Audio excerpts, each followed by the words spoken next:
a lot. Okay. And are you on a WhatsApp as well? No, there's no WhatsApp on this one. There's no WhatsApp on this one. I don't think we'll need it. You might, I think you'll just, this is really just practice, right? Like you should be able to get everything you need from looking at these. So welcome to Beginning Acrylic Painting Basics. I wanted you guys to see my setup. I actually like this so much that I might have both this and our close-up here so that you can look at both. But at some point I might go from one to the other. I'm going to remove this for now. So what I wanted to talk about today are the things that you need for painting, and also kind of some of the basic techniques for using brushes for people who are, you know, even for people, I know there are people here on this call that have taken some painting classes, but I bet you're like, you're feeling like out of depth with the brush. So this is kind of a pullback to the beginning to talk about basics. So right here, I have this canvas sheet. It is an actual piece of canvas paper. Here, there's a smaller one here. If you can look really close, you'll see, I know it looks a little bit blue in the light. It's got like kind of a white, smooth side on one. That is canvas. That is like a cotton like fabric that has been, or linen fabric that has been primed with a common painting substrate called gesso. So gesso is actually, I should go get some. Hold on, I'm gonna go get it. That's the one thing I didn't have.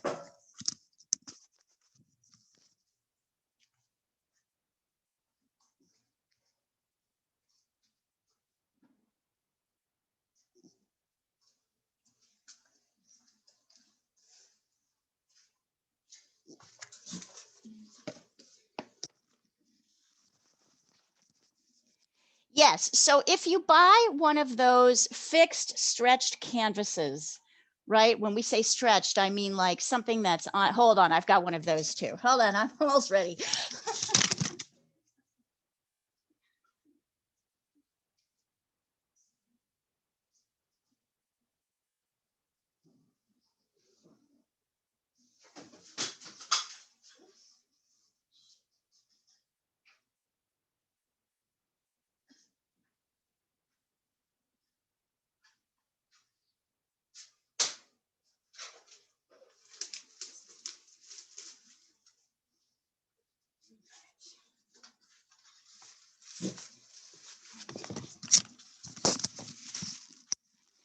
It's interesting. Once you join the artistic world, you realize how much jargon there is. I'm like, oh, wow, I have to show them this too.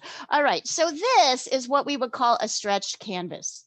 That means it's got the canvas fabric on it, and it's over what we would call stretcher bars. I don't know if you can see these. They're actually wooden. They kind of fit together like a little jigsaw puzzle, and then they're pulled tightly over and stapled around the edge.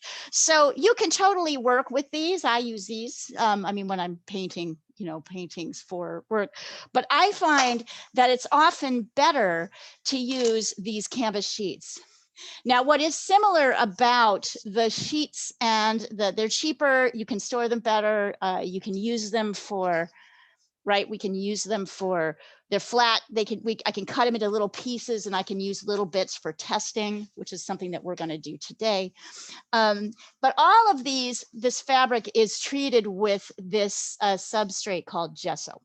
So gesso is like a primer. It's like something that you put under your paint. And you'll notice if you have a canvas sheet or a stretched canvas that it might appear white on one side and smoother and a little bumpier and more like fabric on the other. That means this side is the gessoed side. It's the side you want to use. I have a lot of this because I often will add another layer or two of gesso if I want my canvas to be really smooth. And one thing that I do a lot, I use black gesso. So I will actually gesso mine. I think I can actually even show you that. Let's see. Come here, you spin around. So you can see here, do you see that big black thing there, which is a commission that I'm getting ready to start? I will often paint that with black gesso over the first gesso layers and start a painting with a red sort of a red paint. It's a pretty dramatic and interesting way. You can see here is one of my finished cityscapes behind me. It started out gessoed black with a red underpainting, and then I put colors on top of it. So gesso is a good thing to have. It's not as necessary as a beginner unless you really want to try different colors. It's really easy to buy prefixed like canvas or, little stretched canvases. You can also get what's called a board. I don't actually, oh, do I have an example of that? I have something with paint on it. That's an example of that here. Hold on. These are all valid things we could use for this class. A canvas board is canvas just stretched over cardboard. So it's a little bit, it's not floppy, right? You can often get packs of these. So you would like, ideally it would be good to have like a sheet of this. You might even have a package of this. And then as you start kind of venturing out into your own paintings, maybe you want to get a few of these stretched canvases. These are pretty easy to put in a frame. So to keep it simple and for storage purposes. So one of the things you're going to find as you start to do more art and get more work done is you're going to need to think about how you want to store stuff. So that's kind of your basic here. Does anybody have questions about that? Actually, I've got a question about storage. Yeah. In Europe, we've got things like this, look. Here, I'm going to spotlight you up here. And you open it and you can put your paintings there, right? Yeah. To store. Yeah. And I'm trying to find some in America and I don't know what they're called, but I can't find any. I ordered this one in the UK. What is it called in the UK? What is it called? So I think it's called an art folder. Art folder. In French, it's called chemise. I mean, it's like a particular kind of folder. Right. I don't know. I will find out, Sandra. Because that's hilarious. I don't know. It cost me a fortune in shipping because it came from Jackson and it's very flimsy. And in the UK, you can buy them for just a few pounds, in France as well. See, when I look on Amazon, I find they want to sell you bags instead, like totes. Right, they do. Right, the little totes. I know we have them. I'll take a look and see what they actually. Thanks, Leah. Yeah, great question. Here, hold on. I'm going to remove the spotlight. So, and one other thing I wanted to show you over here. Let me get this. Marie talked about it in her Sunday pastel class, but I also wanted to show you guys this for storage since we're talking.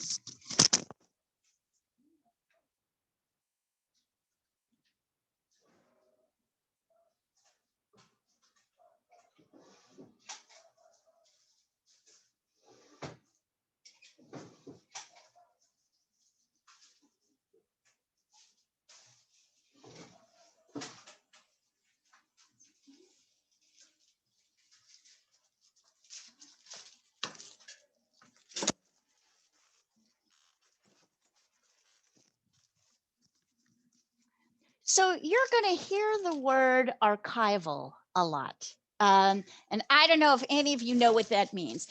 If something is archival, that means, and it's related to storage, it's also related to medium and how you combine mediums. So if something is an archival process, that means that you're using it in a way that will make sure your painting has a duration. Right? Like that it's not, if you, for example, mix oil and acrylic painting, that is not an archival process. The two paints don't mix and they will actually kind of deteriorate over time. That is, I mean, it's possible to use kind of an acrylic underpainting and then go over the top with oil, but you certainly could never go over, put a water-based medium, which would be watercolor or acrylic, on top of oil. It would not work. That's a non-archival process. But there's a lot also about like what you put next to your paintings. So I really like this product. It's called Crystal Seal. And it is a archival like bag that you can stick your art in. right? It's a clear plastic bag with a seal that you can open and shut. So if you get to the point where you worry about things like that, these are fantastic. They're fantastic for pastels, William. For you, this is for you. This is a good thing. Anybody who's taken a pastel class, these are great because pastels are really messy. Julia as well. What is it called? It's called Crystal Seal. Leah, do we only open from the top? They open from one side. Yes. From the side or from the top? From the top. From the top. So you have to be very careful with your pastels. Yeah. You have to be careful with your pastels. And it doesn't mean that your pastels won't like bump up against this, but what it does mean is this product is an archival product. It says on here, archival and crystal clear. That means that if you put it next to your painting, it won't deteriorate your painting. I'll give you a great example. Once fairly early in my career, I shipped one of my favorite paintings, an oil painting, to this lovely couple in England who had bought it off of Etsy. And I wrapped it in bubble wrap. And when it got there, the bubble wrap had pressed into the top layer of varnish and actually left little bubble indentations all over that painting. It was terrible. It was one of the few paintings that I tried to repaint. I couldn't really recreate. It was just one of those one-off beautiful things. I tried to talk them into how do you fix the varnish. It did not go well. So one of the things that I learned is now when I ship a painting anywhere, it gets wrapped in another wrapper. It gets wrapped in another archival wrapper called glacine. That looks a little bit like plastic wrap. It's not like clear. Yeah. And then I put, yes, like glacine, like that. And then I put cardboard over the top of that so that nothing can push in or poke or affect the painting. Yeah, you learn the hard way. Oh, that's tough. So those are surfaces. You will see here, I have my palette paper, so it's important to have something also to put your paint on. I like palette paper. I know it's a little wasteful, but the truth is, you can have a palette that you clean off. But the truth is, I find this like super convenient. Maybe one day I'll regret saying this, but this is one of my favorite. It's a Jack Richardson blend of, you can get palette paper, different colors. I like the gray because it's easy to see all colors on it. It's kind of smooth on one side and it's, you'll see less smooth, kind of bumpier on the other side. So which side do you use? The smooth side, the gray side. This is fantastic, but except for watercolor, of course, where you need something deep, right? With watercolor, yeah, you're going to need a palette that actually has little cups in it. Right. In a whole color. We'll talk about that. Yeah. Okay. But this is great. And then at the end, you just kind of fold it up and throw it away. It's probably like disposable diapers, but it's really, really, really convenient and very easy for keeping your, so it's good to have something like, does anybody have questions about that? So that's what this is. You'll notice I have it right next to my paper so that I can be fairly close. And then over here, I have my water and my brushes kind of hanging. And I wanted to show you guys, I'm going to switch into my, here, hold on. Go up here. That's Spotlight. I wanted to show you guys, boy, this is really fun, this adding and removing the Spotlight. It's, we do a lot of work in painting with what I like to call a 1-inch or a 8-10 centimeter brush. So a lot of our work, and I really push this because people resist wanting to do it. The beginner wants to use this. And you're going to see, I'm going to show you today how annoying this brush is. On a lot of levels, you feel like you have less control. You use it because you feel like you have more control, which you do. But this brush is often the most appropriate brush to start off your painting. So I want to show you the difference in size. So you'll see me at the beginning of most classes going, are you going to use this brush? No, we're going to use a brush That's this thick. You could also use a craft brush. I don't happen to have, my current art store is out of craft brushes right now. I don't happen to have one floating around for acrylic at the moment, but I can show you. Here's a little inch. Let's go right in there. I can show you how big this is. I know this is an inch. All of my centimeter, you can see this is about 0.8 inches. This one is actually a full inch. So you want something, and I use a lot of flat brushes in my work. Not everybody is the same on this. So as you get different teachers and What's going on? stop, kitties, stop being bratty. You're going to see Sorry. that. So you're also really going to want a thick, wide brush. Does anybody have questions about that? So you hear me talk a lot about that. Okay, we've talked about gesso. We've talked about this. All right, let's talk about color a little bit. So some of you have seen this lecture, so I'm going to make it, I'll make it expedient. We spend a lot of time mixing colors. Yep. Now notice it's kind of dark over here. It totally depends on the time of day when the light is better. So I'm often switching things around here. So right now, here I'm going to put my other, so I want you guys to be able to see both. So right now, we're going to talk about a little bit about the basics of color theory. I'm going to return to these. I know some of you know this, but it never hurts to repeat. Okay, so there are 3 primary colors upon which basically every painting is made. I'm going to, oh gosh, right. I'm going to have to, I don't have a Zoom, I don't have a WhatsApp thread, but I will write all these down. Here we are. This is, they are red,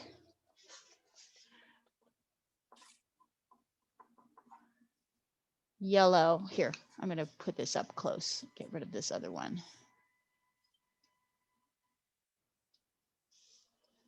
Yellow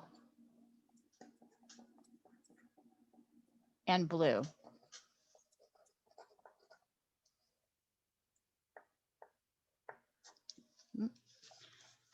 Let's try you. Here we go. There we go. So these are the primary colors upon which all of our paintings are based.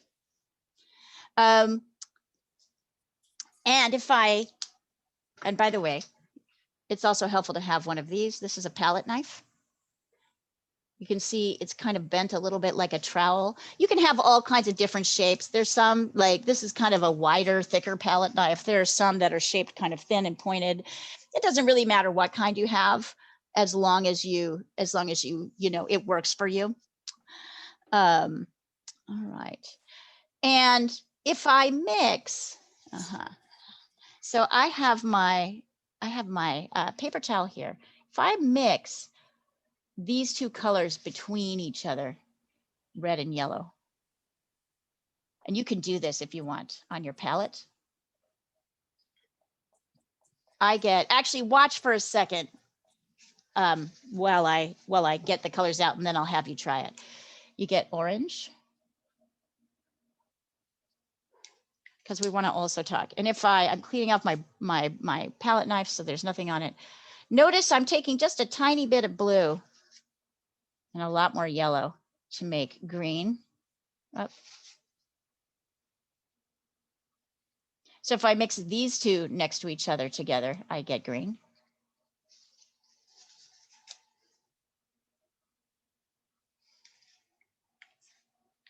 And then if I mix these 2 together, so notice these colors are all next to each other. And if I take the thing, once again, just a little bit of blue and a lot more red, I get a kind of purple color. Now, before you start this yourself, I want to talk to you about the different kinds of blues, reds, and yellows that we have. This is purple. So these make the kind of basic color wheel. And these colors are the colors we'll be returning to over and over again. Now, this is not just any red. This is what we would call a cool, this is a Quinacridone Red. And that is cool. That means it leans a little bit more towards the blue than towards the yellow. This is a cadmium yellow, which is warm. And this is an ultramarine blue, which is also warm.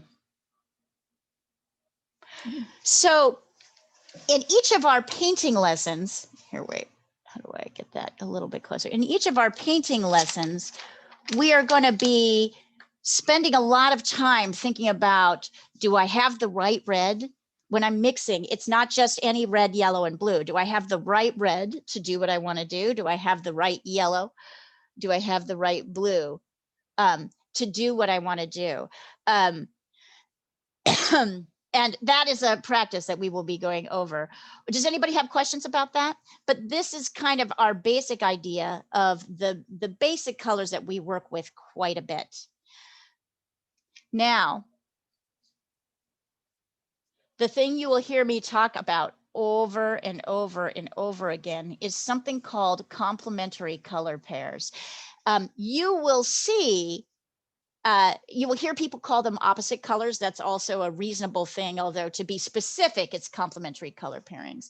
And you can see they're called opposite because they're actually opposite on the color wheel from each other. So you have, and these are worth writing down and memorizing. You've got blue and orange. You have purple and yellow.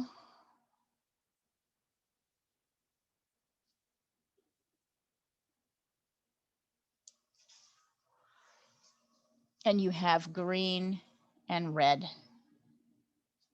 Green and red, I always feel, is pretty easy to remember because of the Christmas connotation. Purple and yellow is easy for me because my high school colors were that color. Hold on. Up just a little bit more so we can see if we can get colors better.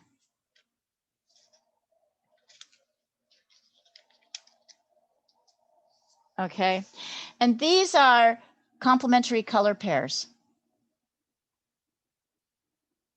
And you'll hear me talk about them every class. Every class where color is involved, you will hear me talk about them. So they are good to remember. What's important to remember about these, and I'm going to have you start mixing in a second, is that if you mix, if you put blue and orange next to each other, purple and yellow, or green, let's do that really quick so you can see it. So if I put blue, I'll use another brush so I don't get it, and orange next to each other on the screen like this, they push each other forward, they pop each other. That's what we call it. Pop means boom, come forward. If I mix them together, I get a kind of muddy, neutralized version of the other.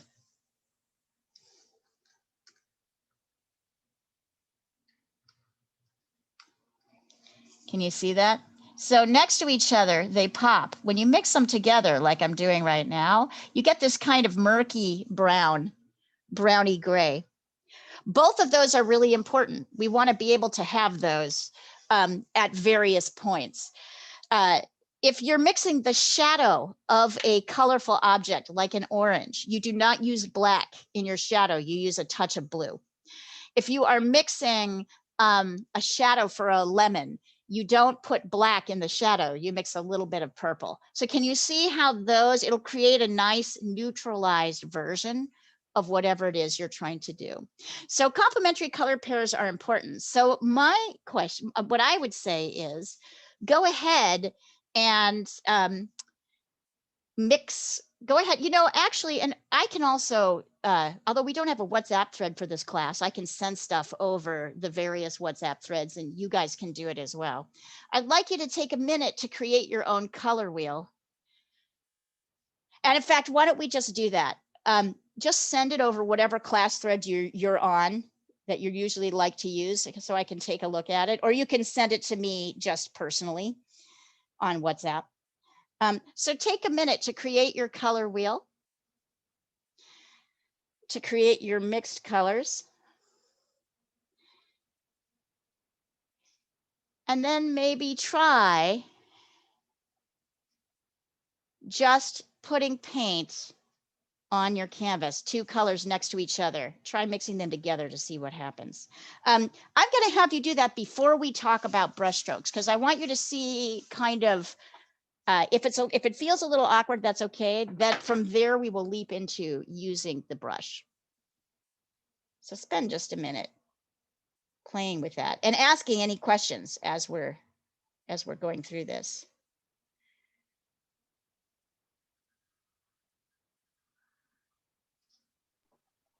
I don't have quite the same reds and yellows as you. I've got some kind of, I think they're much duller than yours. And I'm getting duller colors as a consequence, I think.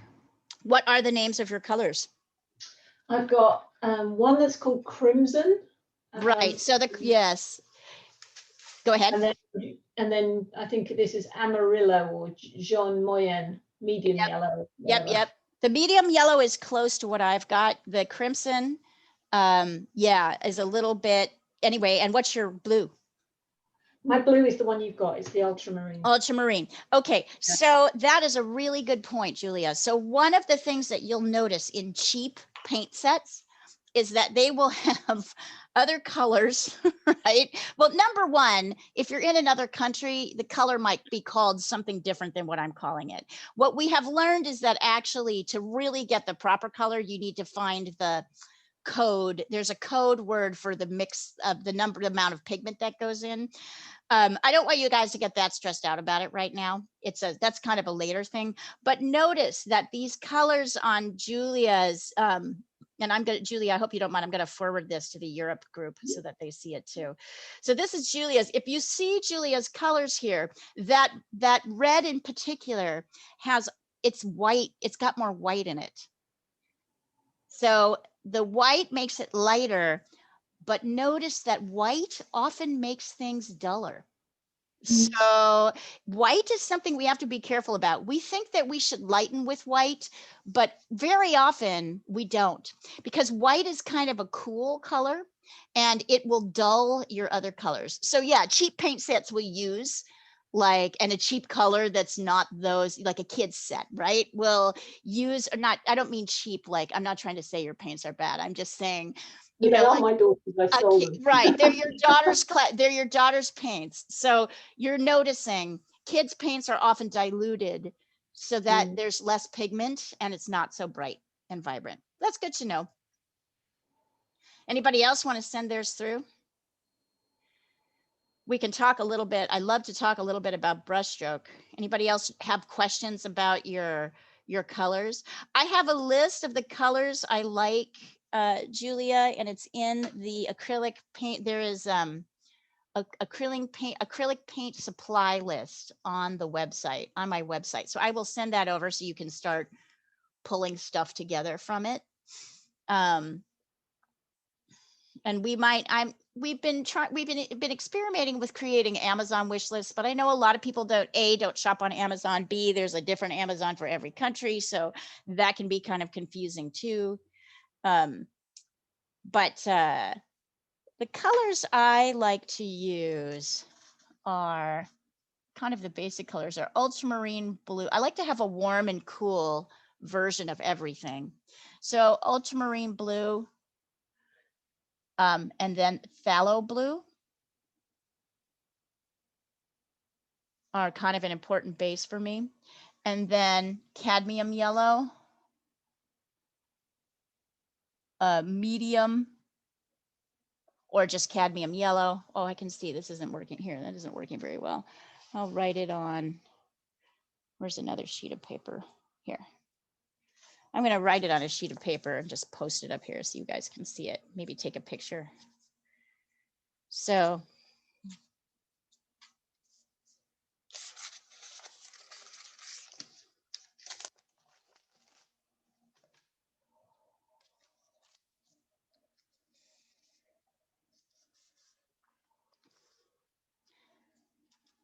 Ultramarine Blue,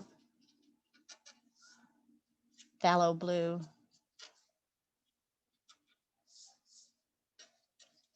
Cadmium Yellow, or medium, cadmium yellow medium. Often it's described as lemon yellow is a cooler yellow with more white in it. Did you say cadmium is the same as lemon? No.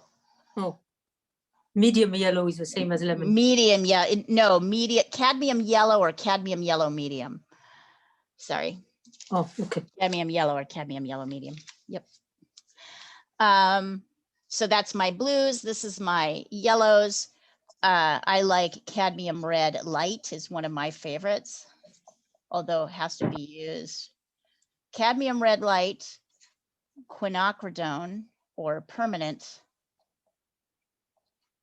These are interchangeable names. Permanent Red. And then I love Alizarin Crimson. This is kind of these are all, so Quinacridone, Cadmium Red is like this kind of brick red, really warm yellow red. Quinacridone is this red. It's kind of pinky.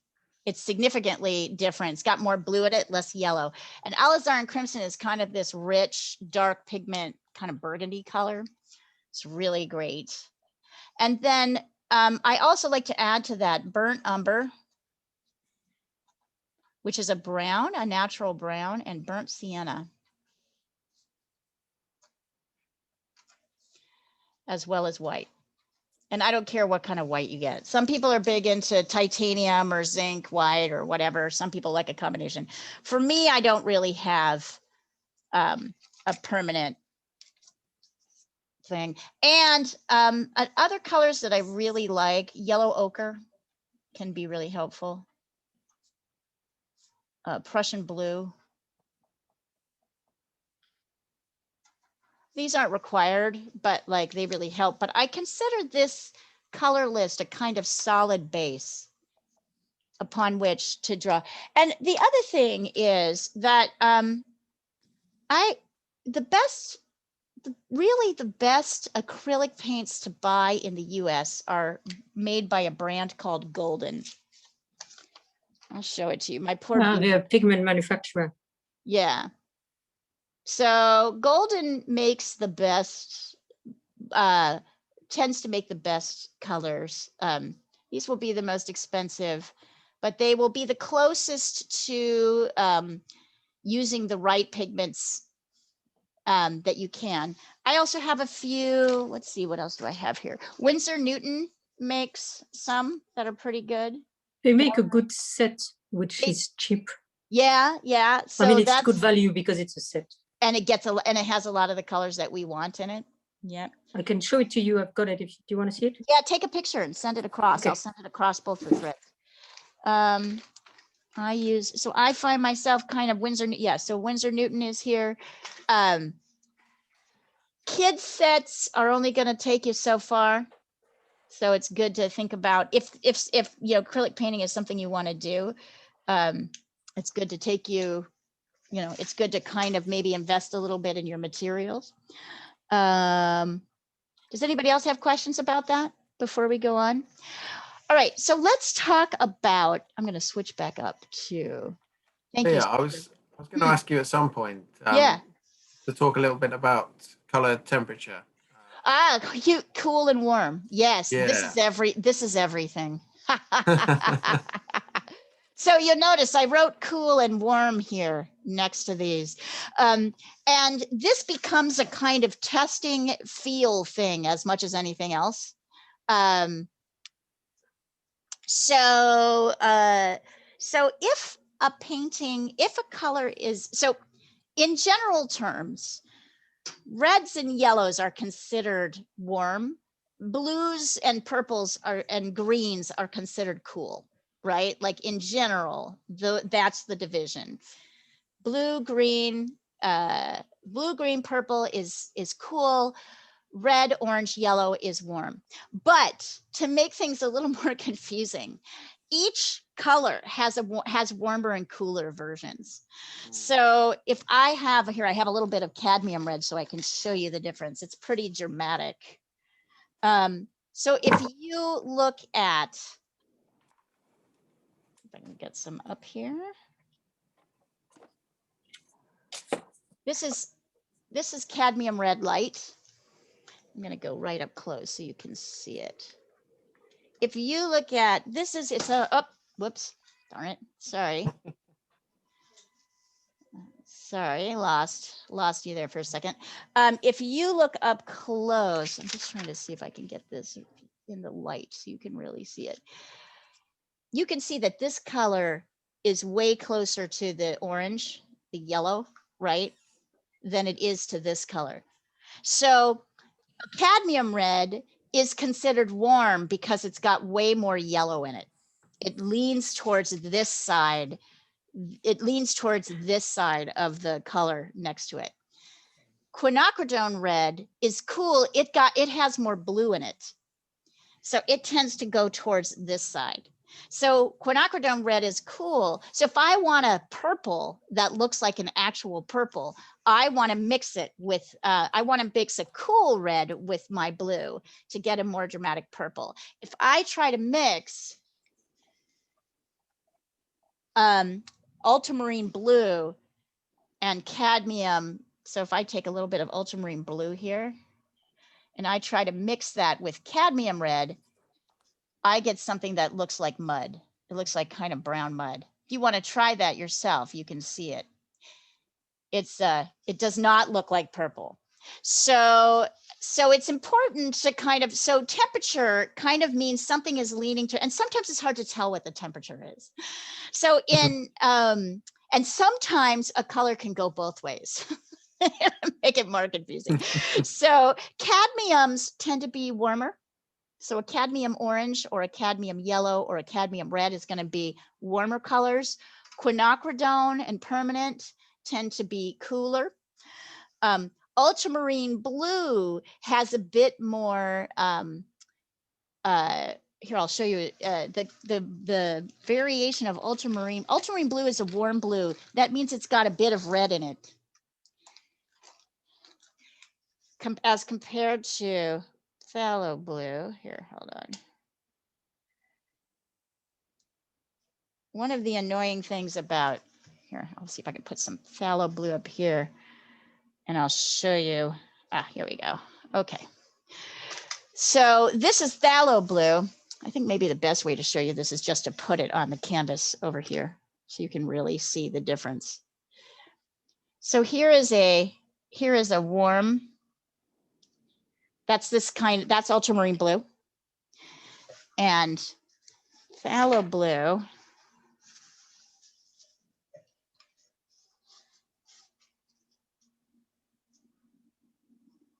is much darker and almost green.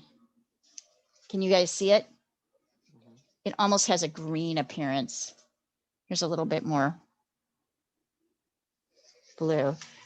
You can really tell when you mix a color like yellow in with it. So if I mix a little yellow in with my, as you can see I'm doing here, with my warm, if I mix yellow in with my warm blue, I get a kind of khaki color yellow.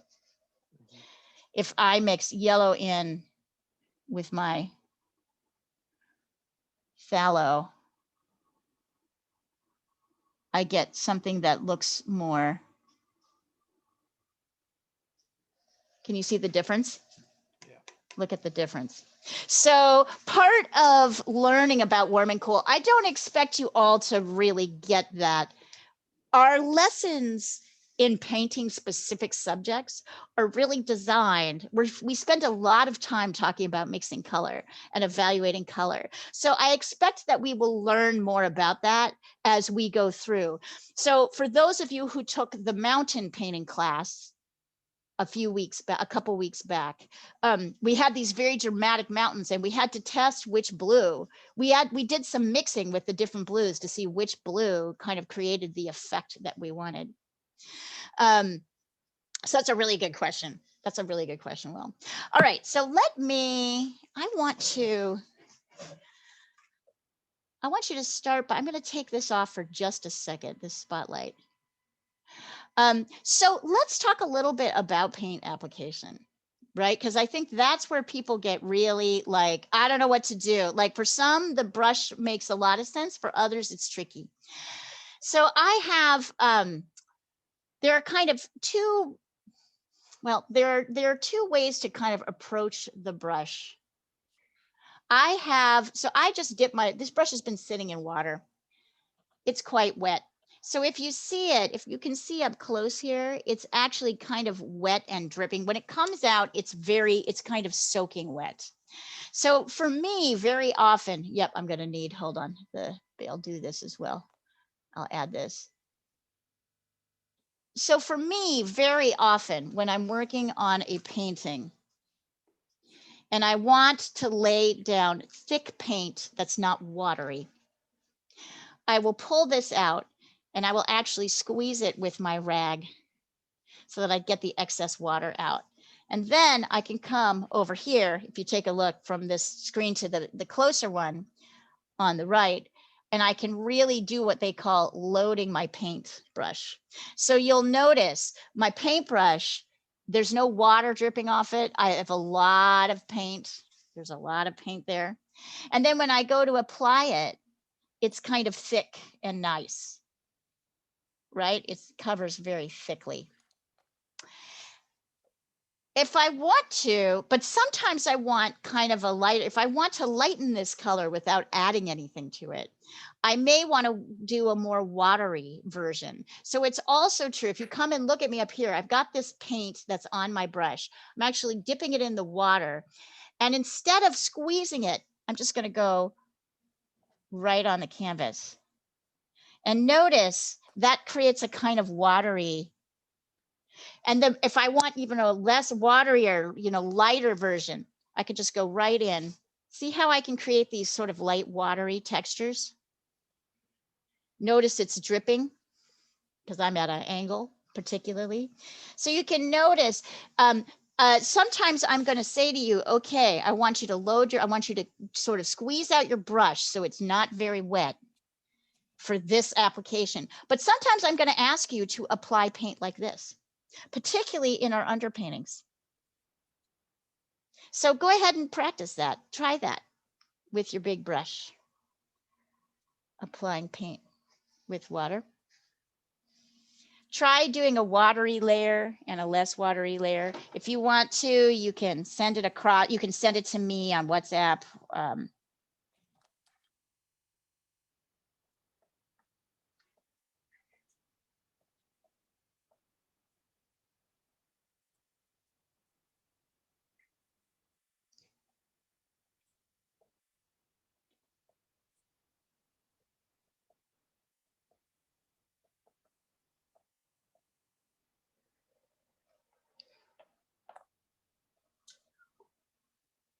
It's interesting, the difference in that effect.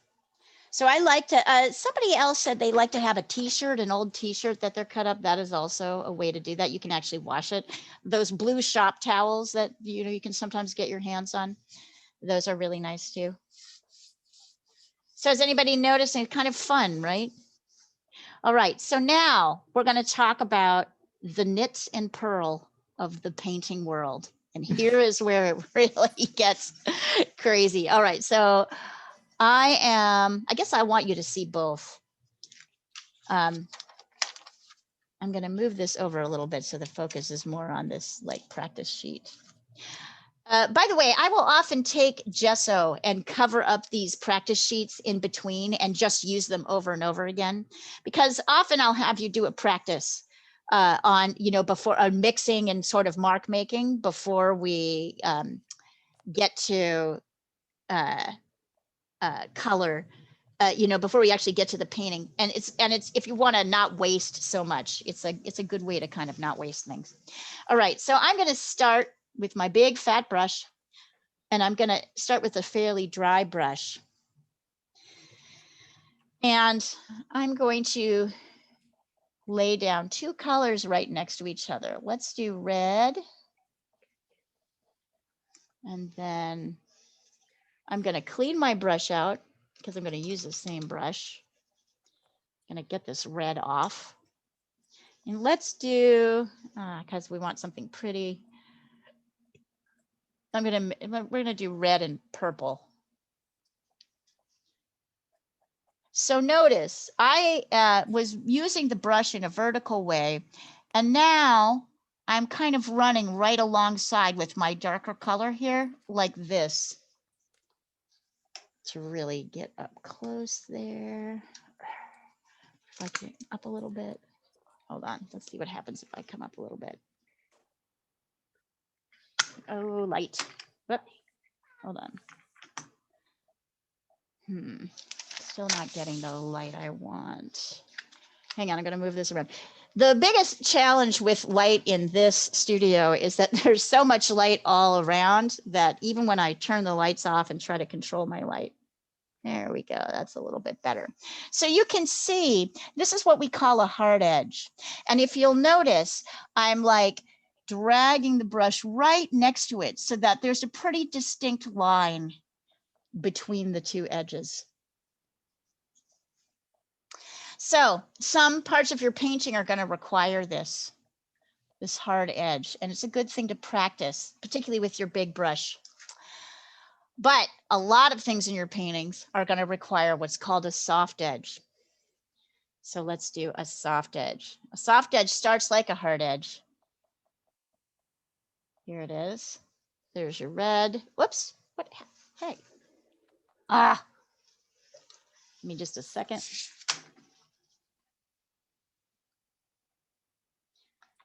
Hold on.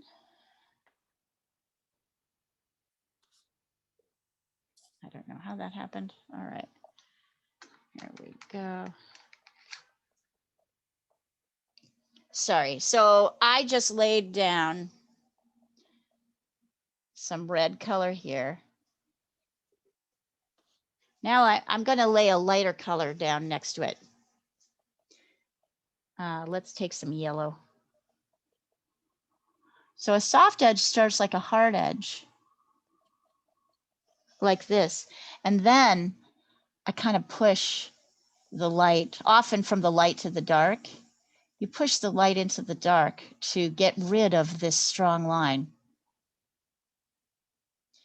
Usually what that means is you have a kind of transition color in between your two, which is a lot like what happens with shadows as we go from light to medium to dark.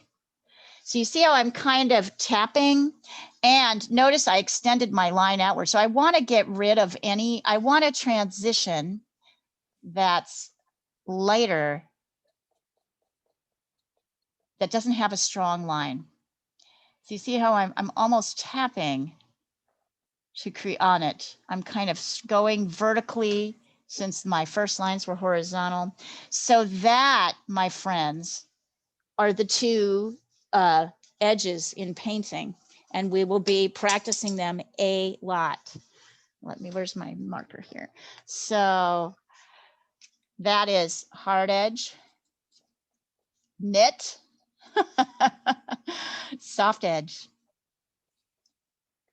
pearl. And it's like, this is like, when I say knit and pearl, I mean, you'll practice this your whole life to get it right. This is the ongoing practice of painting. So if it doesn't feel easy, don't worry. We're just going to keep on doing it until we get it.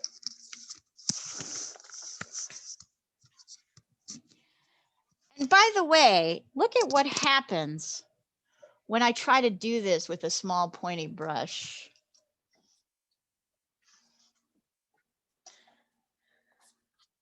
Let's see, let's use a blue. I'm going to use blue here. Let's use a blue, right? See how my painting, I don't know if you can see this, my paintbrush clumps, because I have to cover up, look at how much more work I have to do to cover an area.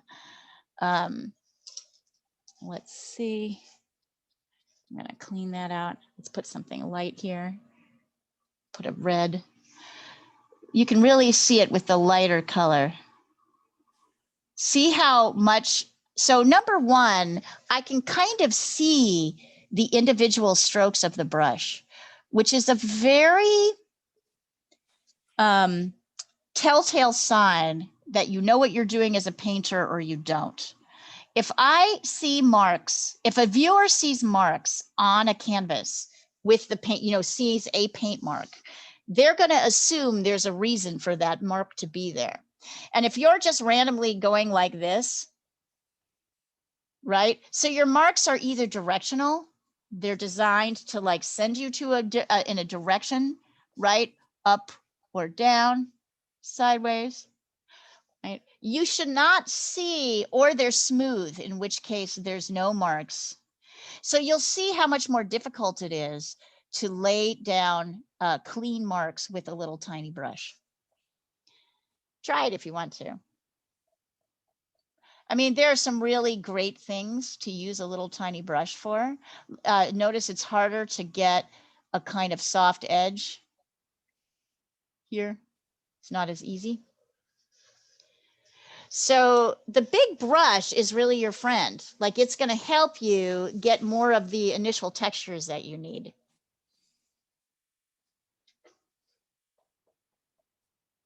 It's kind of cool, isn't it?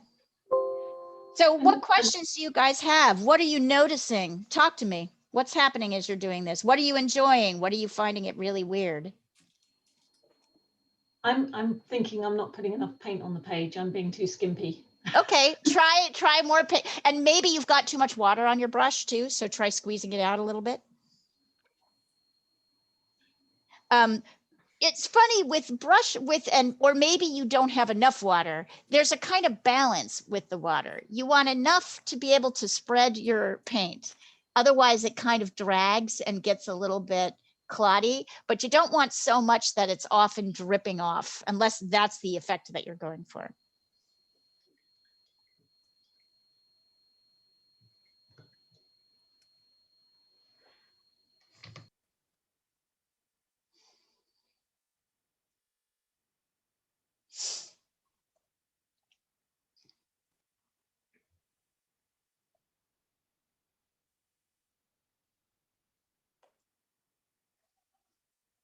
Let's see. All right, see, sorry, I'm seeing you guys are sending stuff over. Let's see. Rashmi, nice, nice. I love the blended edge on this top one, Rashmi. Beautiful, absolutely beautiful. You're struggling a little bit more here. And here, the bottom one, I would say it's not really happening so much. So keep practicing, but beautiful mixing. I love your pet. This is just a stunning blend. If you guys can see this here, for anybody who did not see this, I'll send it over to Pastel Landscape, since we've seemed to have people from both those groups. Look at her top blend on the top right. It's really elegant. You really lose that sense of, let's see, Julia. Yeah. There you go, Julia. Just get more brave. Sandra sent over a picture of the Winsor Newton that's got a lot of the great colors on it. That's a good set. Yep. I'm going to have you invest again, although I might. Let's see. Nice. There you go. Fun. Yeah. So the way paint works is in layers. So we're always starting with what we call an underpainting, a painting often with colors that are not like either, they might be the complement of we often start with an underpainting that is the complement of the colors that are on top to create some depth and some volume. You'll see our first layers, they tend to be particularly on white paper. Nice. You guys are doing great. This is really cool. Needy, nice blending. Needy, I feel like blending is something that's working for you. Well, you seem to be really starting to get it. I had a feeling with you that once we got you into the paintbrush, that things would feel good.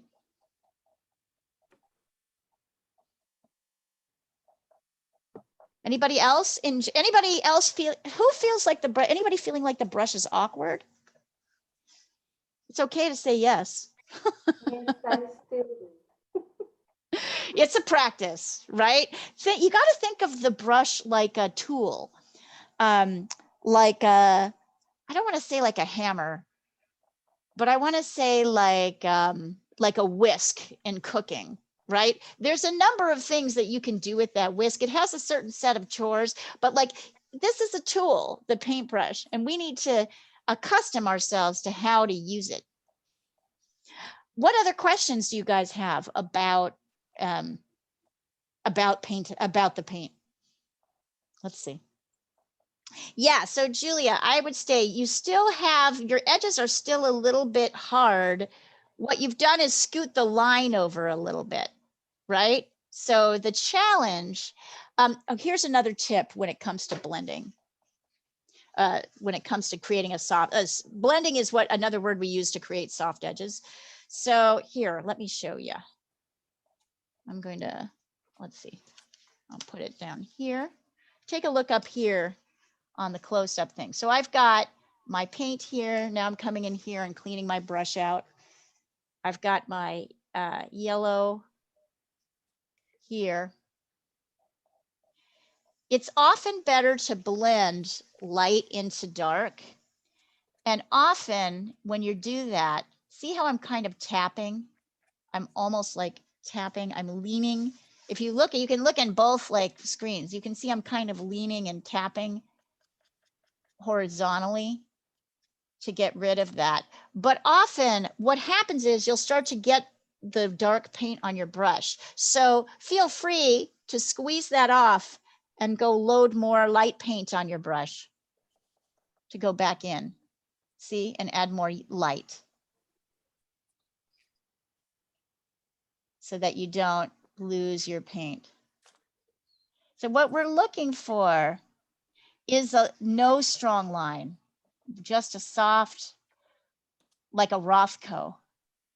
Makes you look at Rothko differently, doesn't it? You know, Rothko is kind of like famous for those blendy, edgy transitions. This is essentially what we're doing here. So often it's a lighter touch.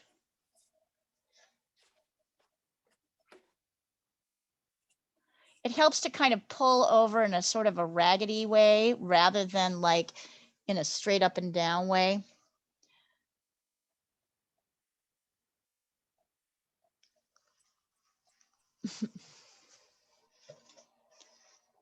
Keep practicing. This is the practice though.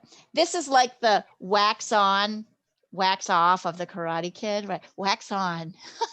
Now do that 20,000 times.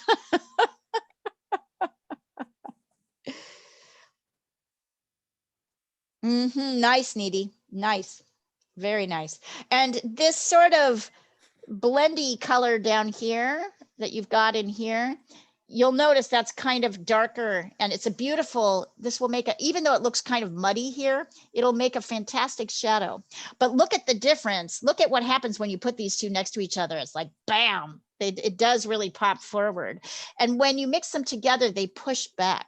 So notice that experience of popping forward and pushing back. So one of the things we do when we create these, when we work with complementary colors, is we allow people to have the illusion that they're coming forward and back, which we know they're not actually doing because this is a flat surface. So it's the illusion of back and forth. Notice as you neutralize something and make it grayer, it pushes back.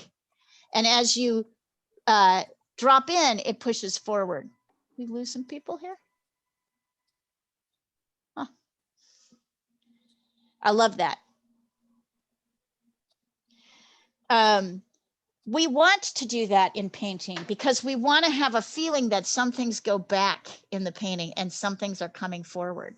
So this is the beginning of us starting to explore that idea, right? But the mind bend, of course, is that we can't go back and forward. We can only go this way and this way. Nice work. Let's see. So Julie, I can still see a strong line. Can you see it?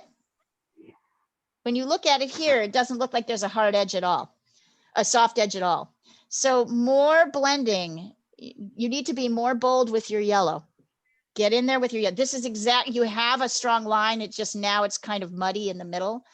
We're trying, look at this blend. I'm going to send it to you so you can really see it. I want you to look at this blend up close and look at the difference. See that? There's no hard, look at the difference between yours. It's in landscape pace. Look at the difference between yours and mine. There's no strong line there. It's tricky. It's a practice. That's why we're doing this. I'm really glad somebody in BuzzFeed suggested that we do this, and it's brilliant.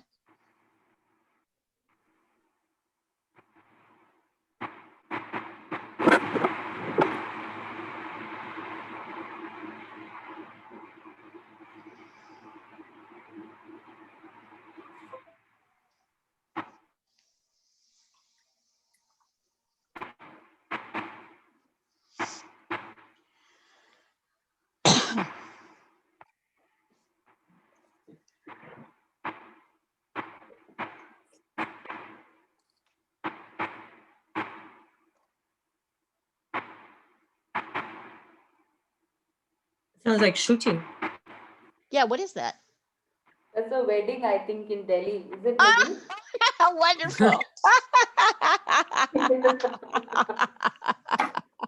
That's like the firecracker show.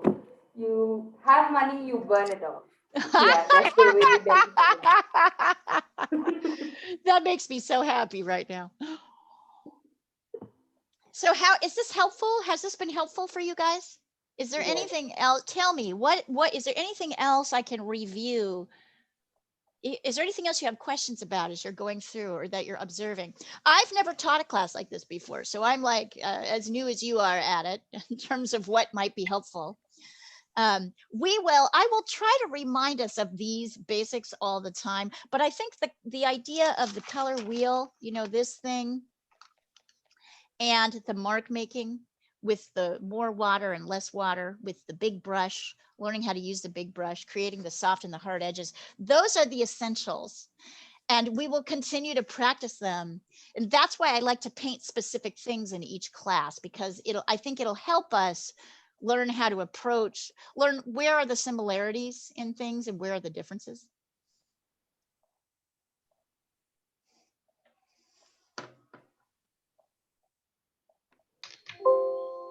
Yeah, I haven't done any acrylic painting ever. So Yeah. This is really good for me. This is great. I'm starting really from nowhere. That's awesome. And Julia, we've got all of the classes are on the, we've been painting together since January. So all of these classes are on the YouTube channel, and you can try any one that you want. And if you want me to, I can kind of join you to the thread so you can start to see. I can maybe Rashmi will often ask me to resend sources over just so she can see them, which I think I'm totally happy to do. The online classes are really helpful, Julia. I mean, I always go through them after my actual class, and because we are talking a lot during the class, so I think you can always revisit and see what we actually did. And I always tend to get my answers there. It's interesting because I think people are very different in how they learn, right? Yeah. So the videos help because for some people, and I think probably there's people here on this thread who are like this. Some people are fast and they want to keep up, right? And some people this is all new to them, so they need more time. So what I find helpful about the videos, we go through a lot, as anybody who's taken any class with us has learned, we go through a lot in 2 hours. We are pushing you hard and fast, faster than you're really ready to go forward. So one of the nice things about the video, and one of the things I like to tell people is, look, if it's going too fast for you and you're anticipating incorrectly what you should be doing, just stop and watch and then ask questions of the teacher. Marie and I try to get done with our lessons, at least, give a half an hour at the end of class so that and we try to stop in between sessions. We're not always great about it, but we try to stop in between so that you guys have some time and we can look and see and you can ask questions. But we are giving you so much information. Like and it's hard, like and depending on where you are in the painting process, you're going to be able to grab it or not. So it's okay to watch. For some people, watching the video afterwards and trying it again really helps. For some people, just watching the class live and not doing it and then doing the video later helps. For some people, they really do need to get in and murk around. As you get more experience, you will find that it'll be easier to follow the class completely. But we don't expect you, particularly at the beginning, right, of a new process. And we're about to do this again in April with watercolor. So we're gonna learn a whole new like set. We're gonna spend 2 months working in watercolor. So we're gonna spend it. And the reason I'm doing that is that I want all of my students, and that's you guys, to learn every medium. We're not doing oil this time. I'm going to build an oil class in later in the year for people who want to do it, because I think acrylic and oil are fairly similar in the techniques, and we're going to stick with acrylic, but we're going to move to watercolor, and then we're going to go to drawing.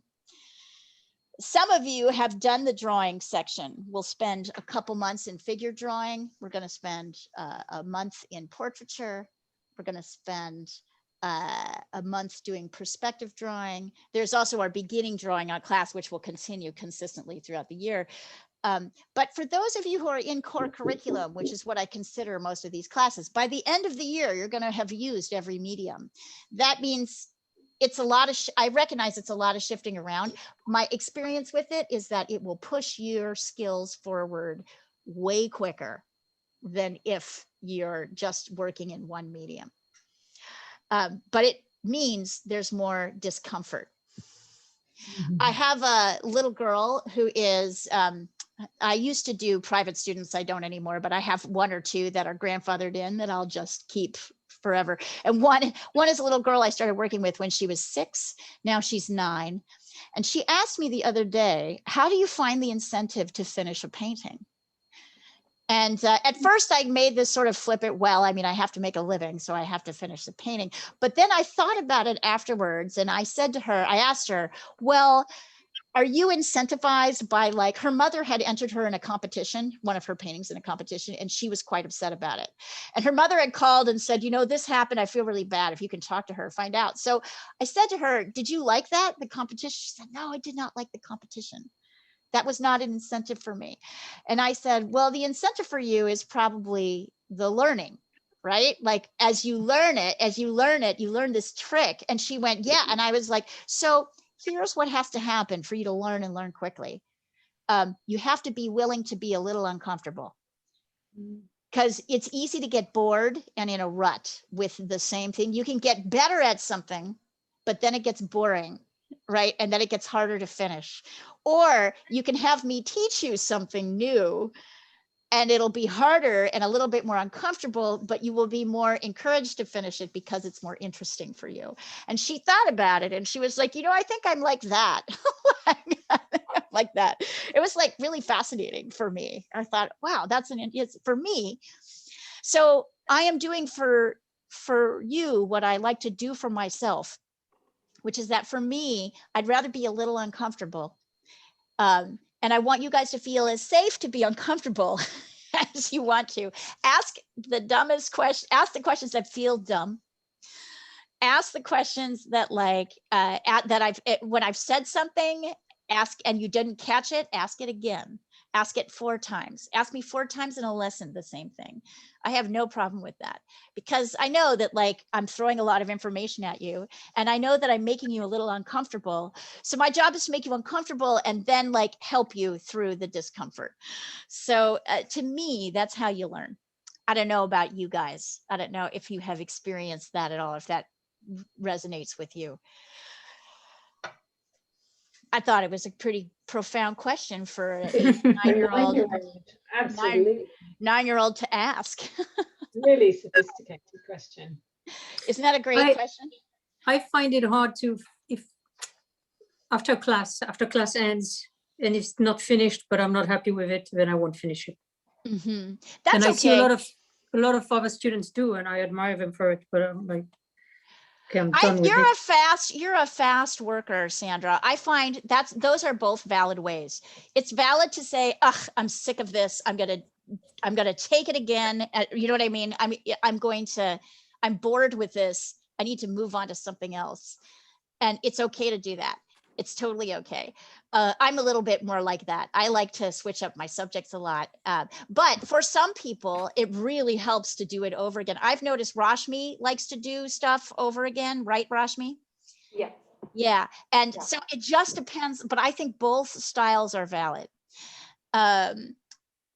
Sometimes with an acrylic painting, it helps to wait a day and then look at it again and try to go back into it.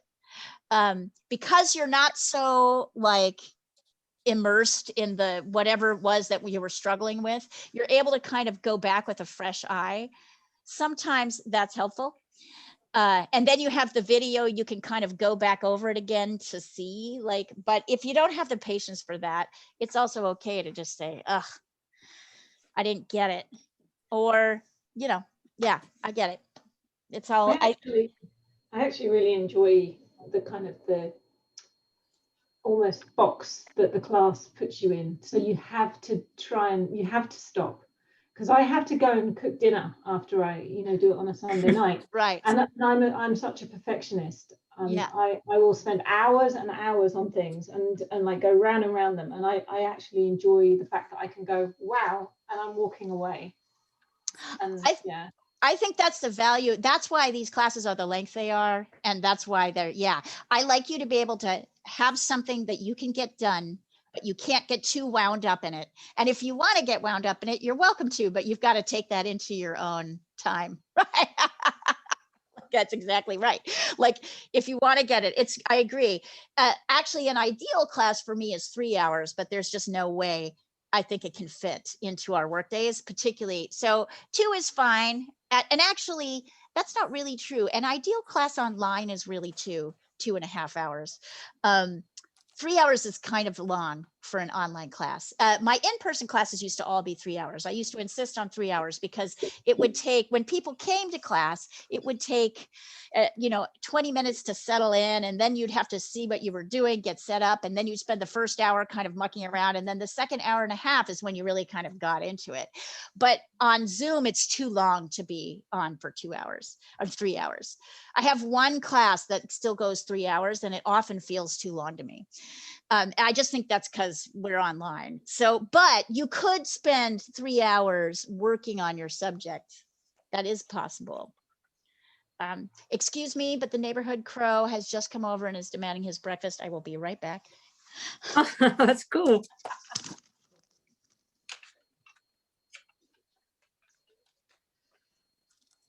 Still not sure I've got the hang of this.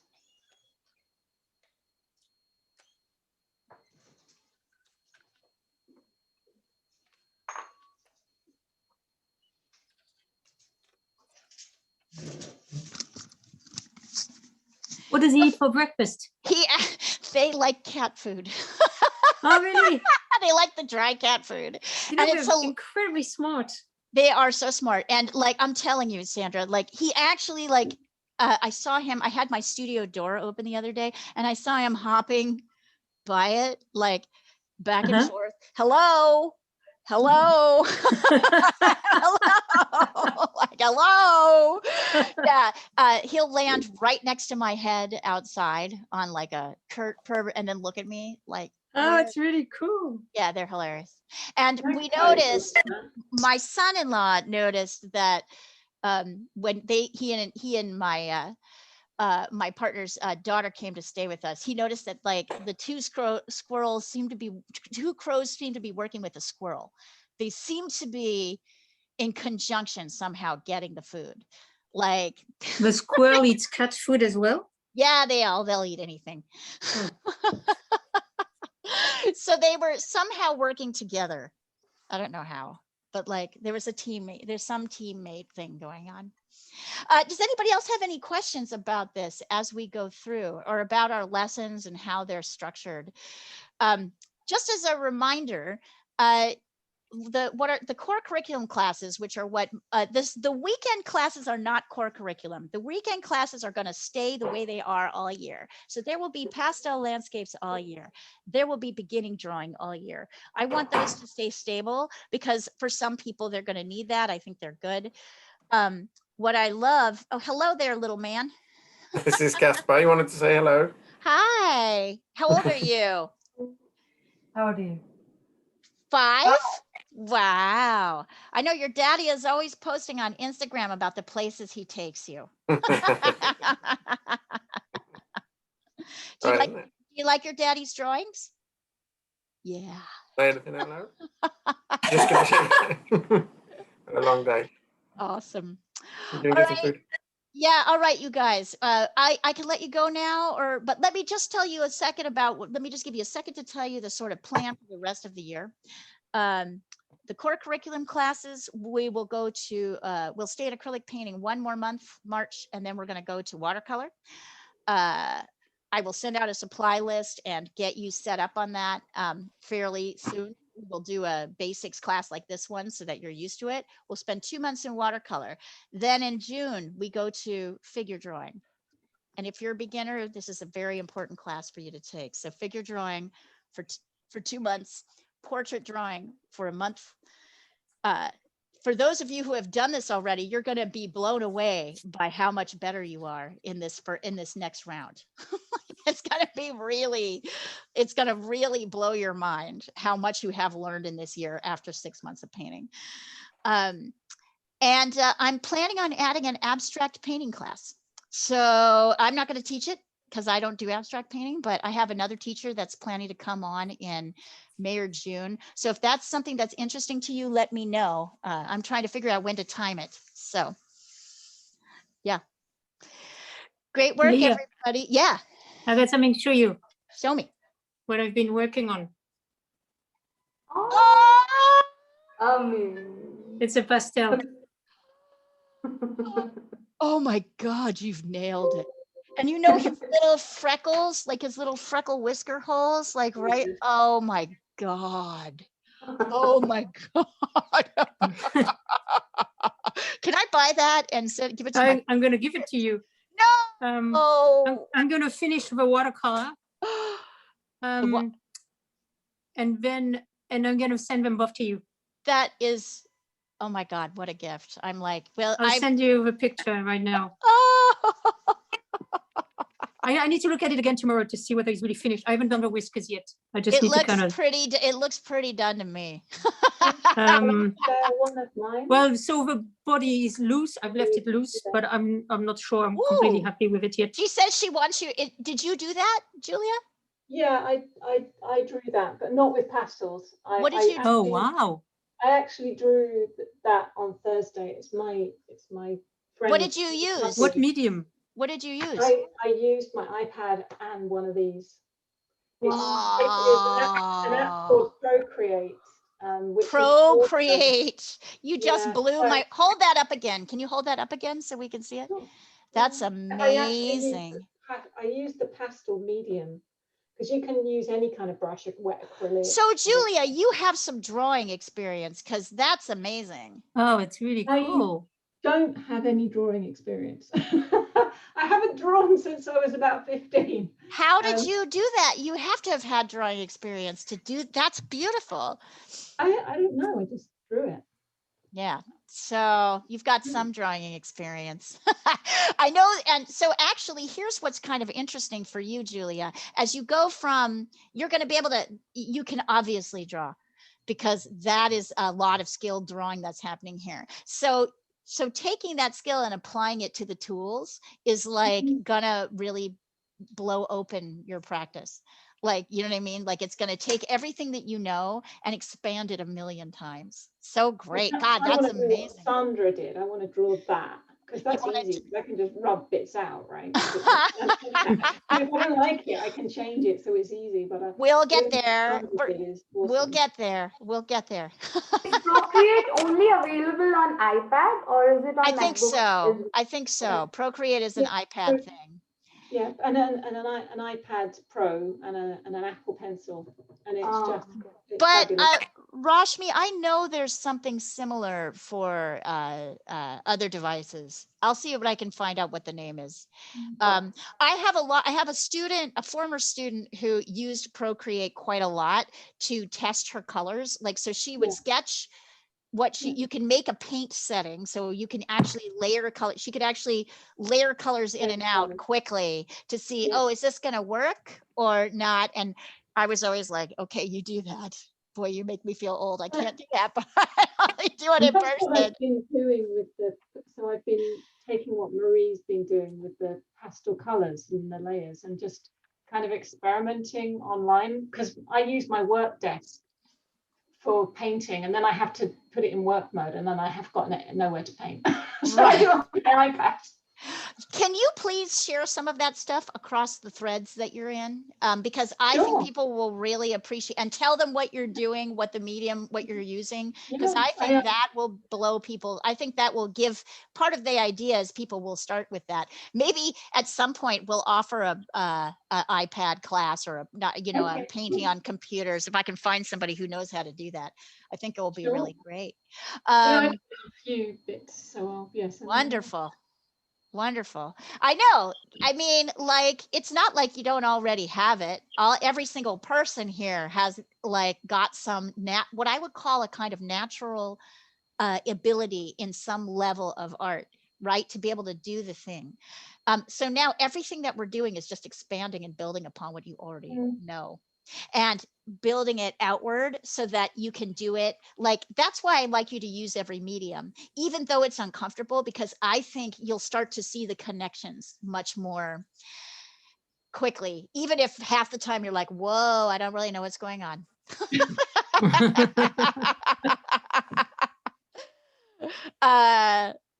Sandra's watercolor and the pastel are like a great example of that. Like, actually, I love the watercolor. The watercolor is as good to me as the pastel. I know you do your pastels really well, but that watercolor, something about it. It's almost more vibrant, but I need to finish it, and I hope I don't ruin it as I finish it. But I got some detailed brushes that arrived yesterday, so that's what I was waiting for. Yay, how exciting. All right, you guys. Well, we are going to continue on. This is wonderful. I'm glad we did this. We will do this again in March for watercolor to get you ready. Yes, so, and there will be a composition lecture on how to handle, not composition, perspective lecture taught by Jessica Pryor. And March 9th. Next Tuesday. Two Tuesdays from now, same time frame. So I would highly recommend jumping in on that too, because she knows a lot. She knows a lot about how to talk about perspective, which is a bear. So, all right, you guys, any more questions? No. Okay. We'll see Very you. much. Have a great rest of your day. Well, have a great evening. Sandra, have a great afternoon. I'm going to try to have a good morning. Great day. Yeah. Yep. Thank you, guys. Bye, guys. Thanks, Bye. Leah. Yeah. Bye. Bye.